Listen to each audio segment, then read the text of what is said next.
The title of this video isn't to shame you, but for you to think and reflect on your own life. Because feelings can be real, but not always reliable. Don't trust your feelings, trust Jesus, because emotions change, can change every hour, but Jesus doesn't.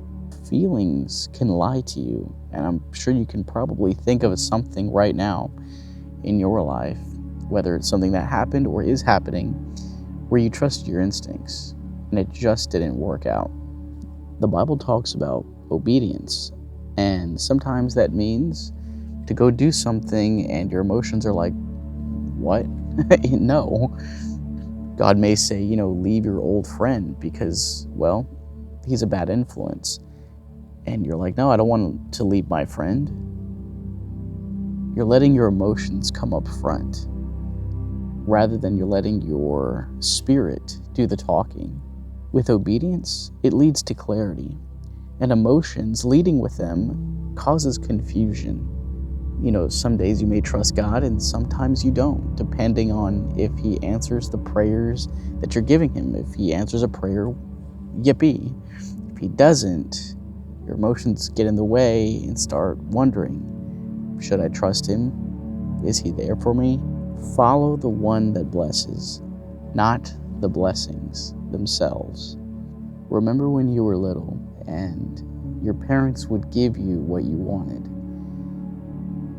You would love them more.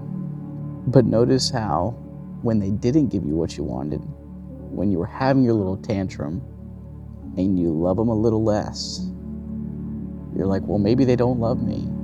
Maybe they don't want me to be happy because this item, this thing is going to make me so happy. Sometimes we do that with God. He didn't answer me. Does he even love me? Does he even want me to be happy?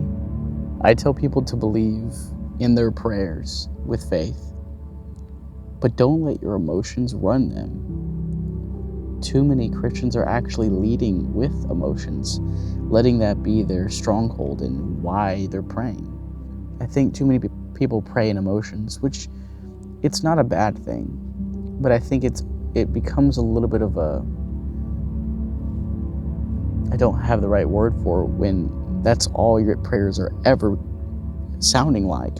They're ever going to be is when they're emotional prayers, good or bad, but rather pray in thanksgiving and not letting your emotions do the talking.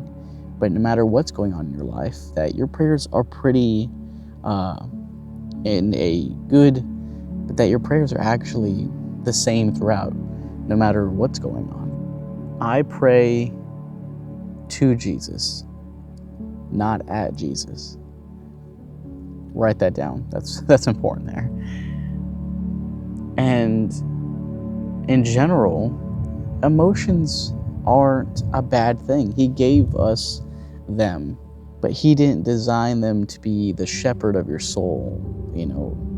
Them controlling you, them telling you, you can be happy because this happened, it went your way, or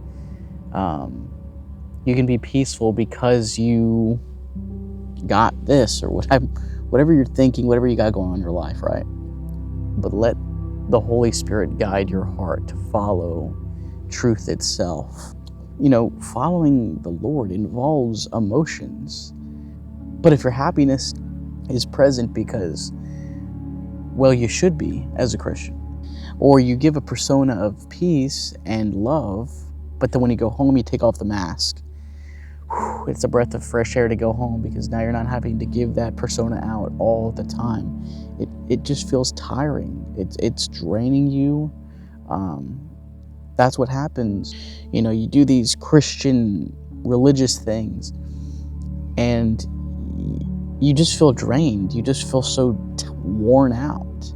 This is what I call Christian fatigue, where you're letting your emotions run it. You're kind of living your life with Christian themes. You can keep your emotions. Emotions are important, but they play second. Jesus is first. The more you're in tune with God, in your music, the movies you watch, the friends you have. You're reading His Word. You're in prayer, not always asking for things. You're writing things down, things He says, things that you want to remember. That, your whole world is now Jesus. When you do that, guess what? Your emotions match with Him. You're no longer trying to do or be anything. You become joyful, peaceful, loving by default. No longer being that try-hard Christian, because you let go, you let God take control of your life.